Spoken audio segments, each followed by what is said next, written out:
The persona is the part of you that you show the whole world. The Greek word for mask is persona.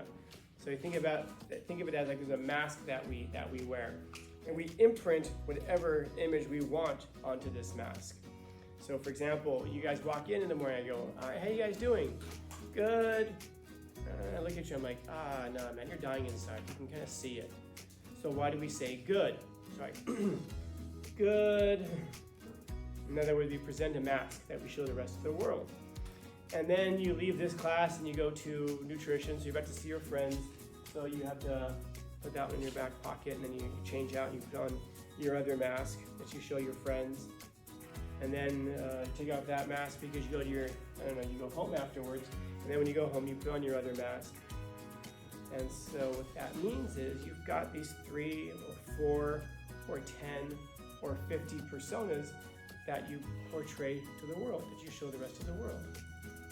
There's a word for this: multiple personality disorder. In other words, this is one of the things that causes so much mental distress in people.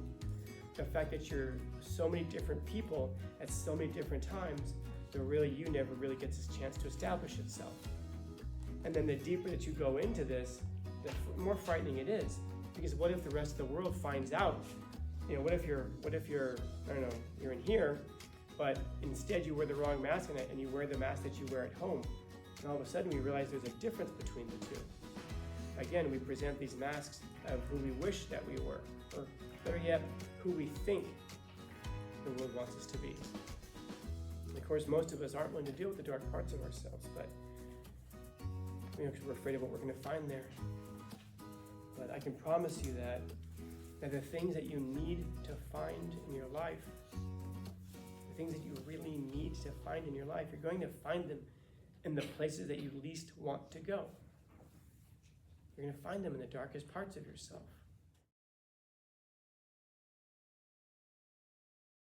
Straightforward, but there is, like I said, a really deep component to this that I imagine most of us are going to miss, and I don't even know if he intended it when I read it in this actual context.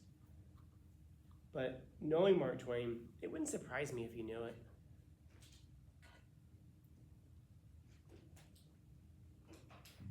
First off, why is there, just out of curiosity, unrelated, why is there a dark side to the moon? Who knows? What's that? It's in space. It's in space, that's true. But why is there's a part of the moon that none of you have ever seen before? Anybody know why that is? Because it's dark. Yes, but why is it dark?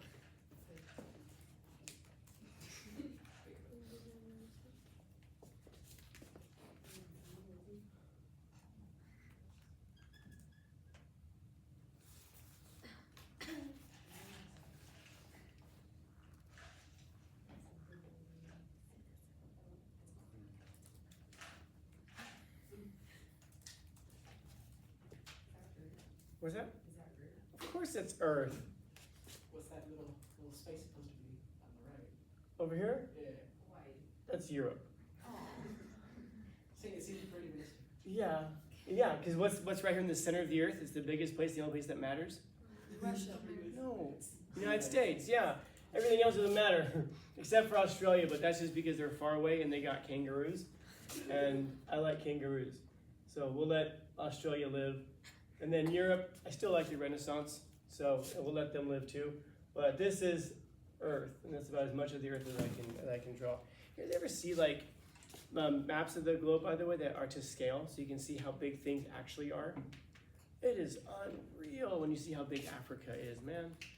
It's like all of like United States, Europe, like we all fit inside of Africa. It's such a big country. I'm sorry, such a big continent. It's unreal. All right. And so, we'll make it. If we can see it. What's this? The sun. No. Oh, the moon. Yes.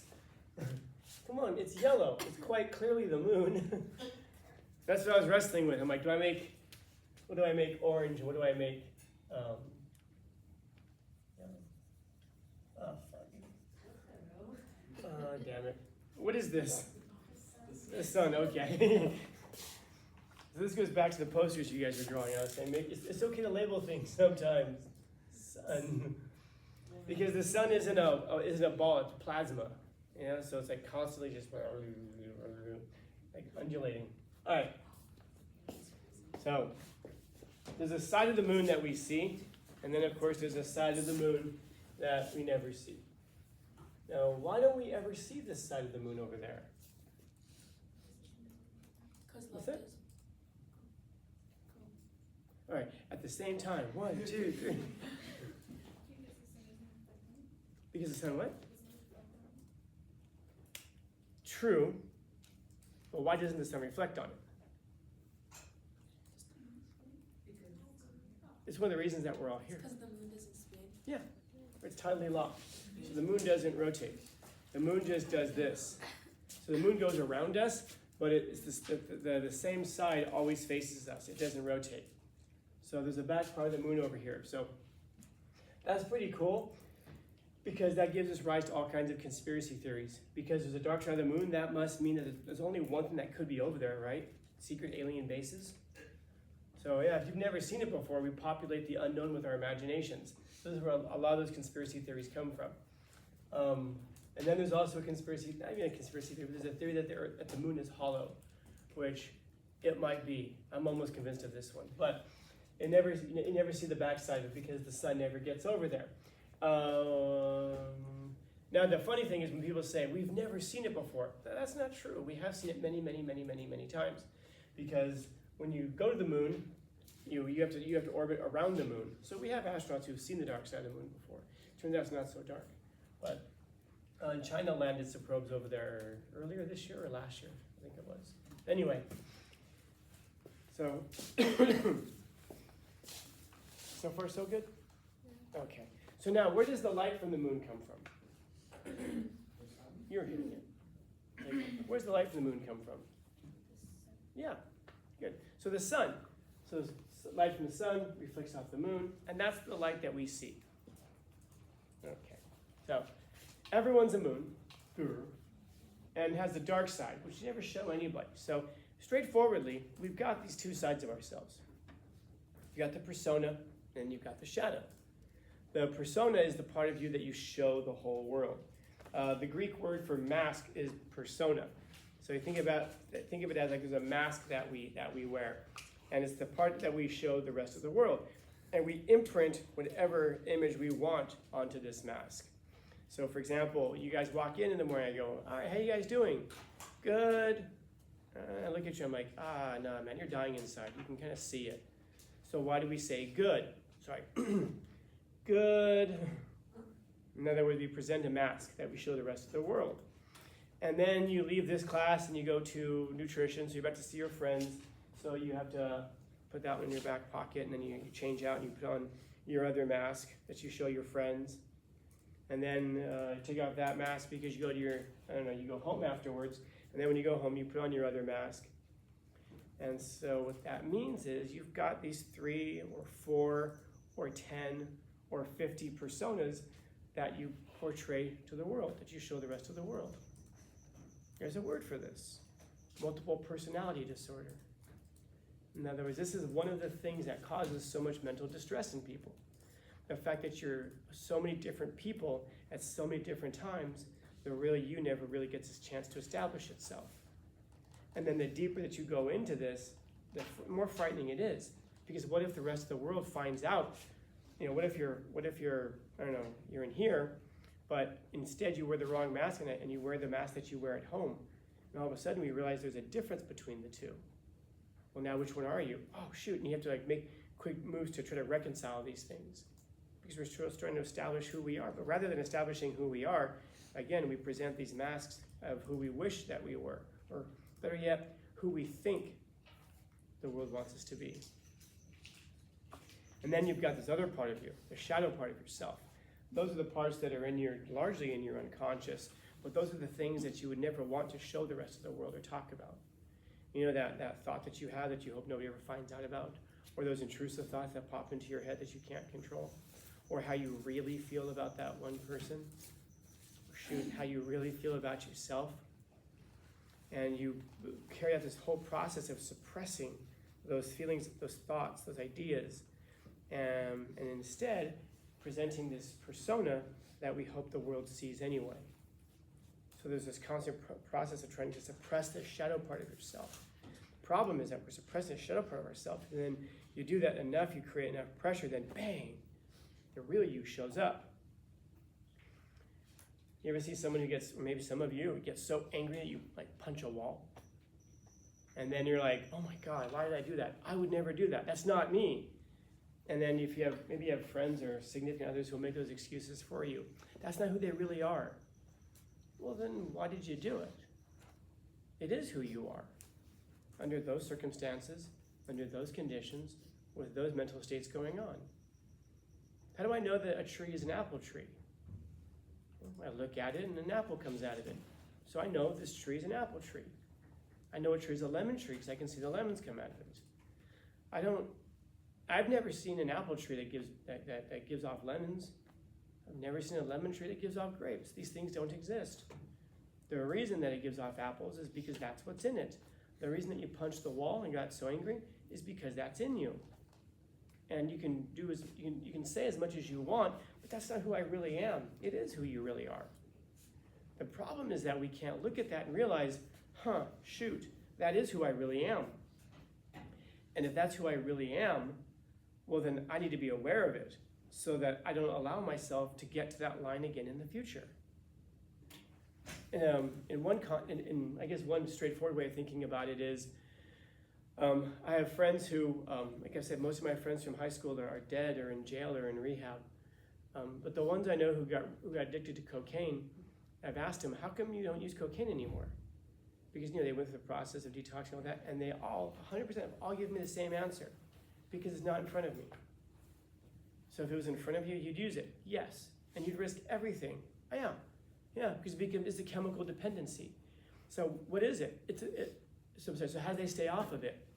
That first step. Why do I not do it? Because it's not in front of me. It's a self-awareness. They know who they are. They don't fold their arms and say, well, because it would destroy my family, because it would destroy everything I've worked for. They knew all of that all along, and yet they still did it.